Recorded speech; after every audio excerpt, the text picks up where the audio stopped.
justice dafa war a def liggéeyam les Sénégalais attendent mais ces dossiers yi nga xam ne dafa jógee ci rapport Cour des comptes jëm ci Covid bi ñu jëmale ko Assemblée nationale les ministres yi ñu war a xool seen i ay mbir y a eu déjà des arrestations foofu nag dafa war a leer te bu leeree xëy na ñi fi nekk dinañ tàccu le Sénégal dinañ tàccu donc boobaa on n'aura rien à dire peut-être ci wàllum politique wala wàllum justice. évidemment le principe de reddition des comptes pour man loolu principe la boo xam nga kenn war ko violer.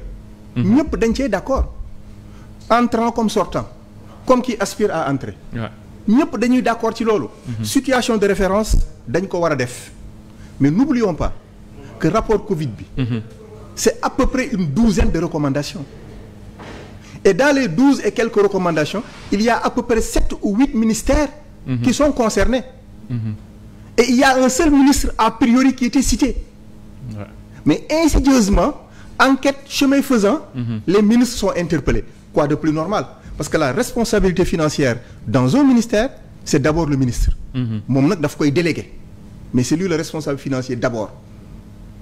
Sa responsabilité financière est engagée à tout point de vue. Même si par ailleurs, le budget est exécuté par le DAGE et ses collaborateurs. Mais c'est lui qui lui en délègue le pouvoir. Donc moom responsabilité il a une part de responsabilité mënut a ñàkk engagé wu. Donc man lii xew bettu ma.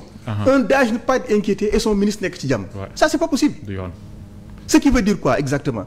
Que bu fekkente ne il y a eu 12 points de recommandation. 7 ou 8 ministères qui sont concernés et que ñu jàpp seen i DAGE jàpp seen i collaborateurs jàpp certains de leurs fournisseurs pour des choses yoo xamante ne ce ne sont pas bien passées, mal exécutées, les ministres doivent également répondre. Oui, parce que ces ministres dont vous parlez, ñu si bëri on donnait déjà leur nom bon xëy na kenn plus que les autres peut-être parce que proximité am ak ki fi nekkoon la moo tax mais tey jii nii yéen tur génn na yoo xam ne bettul kenn parce que quand on nous parle de Moustapha Diop quand on parle de Ndèye Saly Diop Dieng de Abdoulaye Diouf Sarr de Mansour Faye les Sénégalais ne sont pas surpris en fait parce que xëy na rôle bi ñu joué woon ci mbir yi moo tax déjà yow rapport Covid yi li mu génnee bëggoon naa am sa avis ci loolu ndax jàpp nga ne crime jéeya mënu ko gën a rëy le travail fait par la Cour des comptes. Soyons très modérés.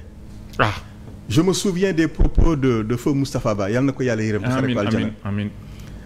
En tant que ministre des Finances mu def conférence de presse et il avait dit que les montants qui sont en jeu dans le rapport tournent autour de 6 milliards et quelques sur 1000 et quelques milliards. 6 milliards c'est beaucoup d'argent. Je ne minimise pas. Mais on s'en souvient. Mais 6 milliards sur 1000 daanaka. pourcentage bu faible la exactement. pourcentage bu faible la. moo tax ma lay wax nañu modérer un tout petit peu. chasse aux sorcières baaxul. reddition des comptes j'applaudis.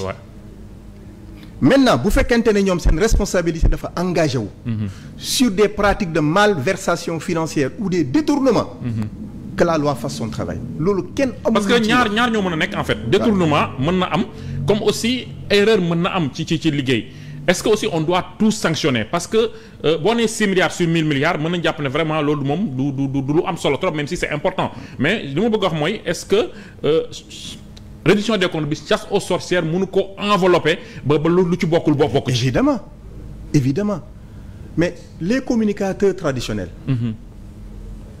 seen kilifa bi ñu ko wooyee à la DIC. il a dit clairement que c'était pas la première fois qu'on le convoque là-bas. Est-ce que yëgoon nga convocation bu njëkk. non. Ça a l'air d'une manipulation.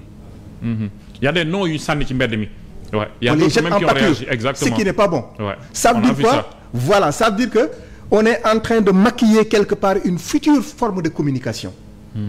Pour dire demain, vous avez vu tous ces nombres de personnes, ces personnalités que nous avons interpellées, qui ont répondu à la convocation de la DIC, ils n'ont pas été là-bas gratuitement.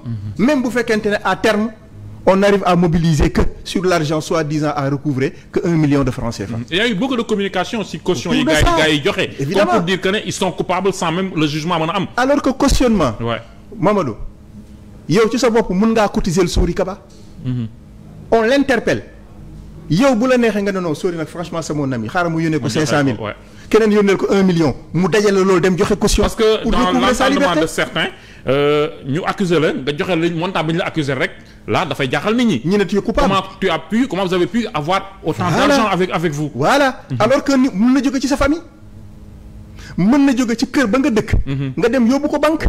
tey la ko fa loolu yëpp mën na ne parce que alal du faj lu dul gàcce te ñëpp xam nañu loolu.